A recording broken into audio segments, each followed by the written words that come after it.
Assalamu alaikum warahmatullahi wabarakatuh. Baada ya kusoma ma hadha, sasa leo tutasoma man hadha. Man hadha. Kwa hiyo mwanzo tulisoma ma hadha, tukasema kwamba ma hadha maana yake hii ni nini. Sasa hapa leo tutasoma man hadha. Hii man ni kwa ajili ya kuuliza kuhusu mtu au binadamu.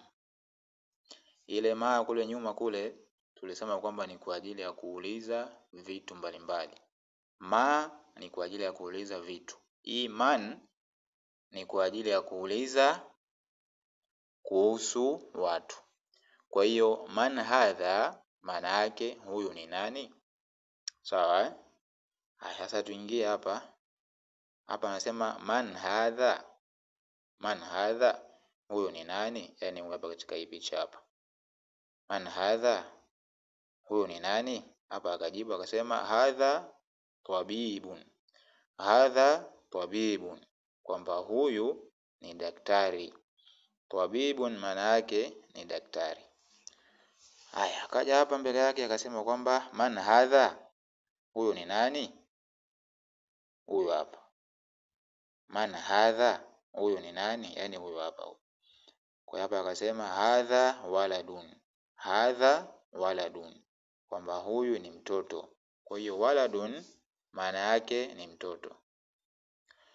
Tuje hapa chini akasema man hadha, huyu ni nani? Yaani huyu hapa.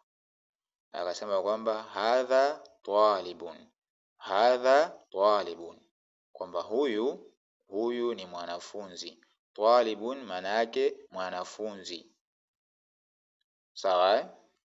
Hapa sasa akauliza, akaanza na ile ya kuuliza ile ya je. Sawa? Akasema ahadha waladun, je, huyu ni mtoto? Ahadha waladun, kwamba je, huyu ni mtoto? Akajibu akasema la, hapana, hadha rajulun. Hadha rajulun, kwamba huyu ni kijana. Rajul manake ni mtu mzima, yule ambaye amevuka kwenye baleghe. Kwa hiyo waladun ni mtoto ambaye kwamba bado hajabaleghe. Rajulun maana yake ni mtu mzima ambaye amevuka kwenye baleghe. Kwa hiyo darasa yetu ya leo inaishia hapo.